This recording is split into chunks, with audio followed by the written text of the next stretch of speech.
Ilan sa atin ang nag-iisip kung bakit natin ginagawa ang mga ginagawa natin. Tayong mga nagbabahagi ng salita ng Diyos, tayong mga nagbibigay ng payo o ng inspirasyon sa mga taong nawawalan ng pag-asa. Yung mga pinibigay nating salita nagbibigay ng kaliwanagan sa ating kasambahay, sa ating mga kakilala, sa ating mga kaibigan. Yung mga nagtataka siguro mga tao, bakit natin ginagawa ang mga bagay na to? Karamihan sa atin pwede na makontento na nabubuhay ng maayos, nagtatrabaho, nananahimik sa mga kanilang bahay-bahay, nakikisama sa kanilang mga kasambahay. Pero tayong mga nananampalataya, gumagawa tayo ng karagdagang paggawa dahil mayroong mga kadahilan kung bakit natin ginagawa ito. Una, tayo ay Kristiyano at gumagawa tayo ng mga gawa ng mga Kristiyano o ng mga mananampalataya.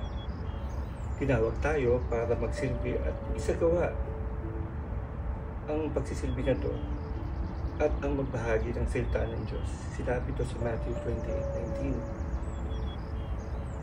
Pangalawa, nagagalak tayo na binigyan tayo ng biyaya at pag-asa ng Diyos. John 3:16, karamihan alam natin yan.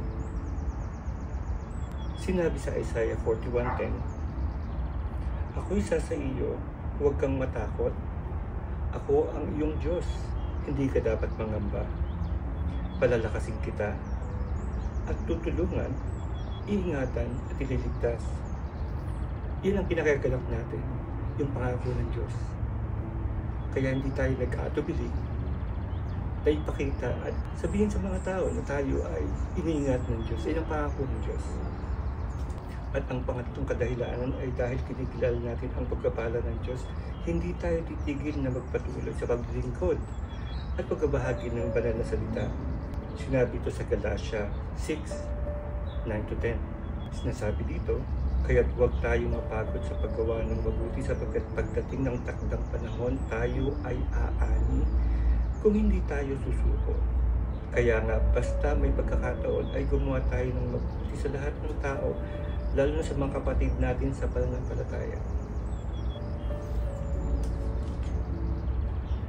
Iisipin natin minsan, baka naman hindi ako napapansin o baka sayang lang yung pagod natin. Tandaan natin wala natatago sa Diyos. Ang bawat gawa natin ay may prutas, may bunga. Alam natin ng Diyos ang magpapala sa atin at siya magbibigay ng bunga. Tayo lang ang maglalagay ng buto at siya magpapalago nito. Pagtiwalaan natin ng Diyos, siya ang lahat ng may gawa nito.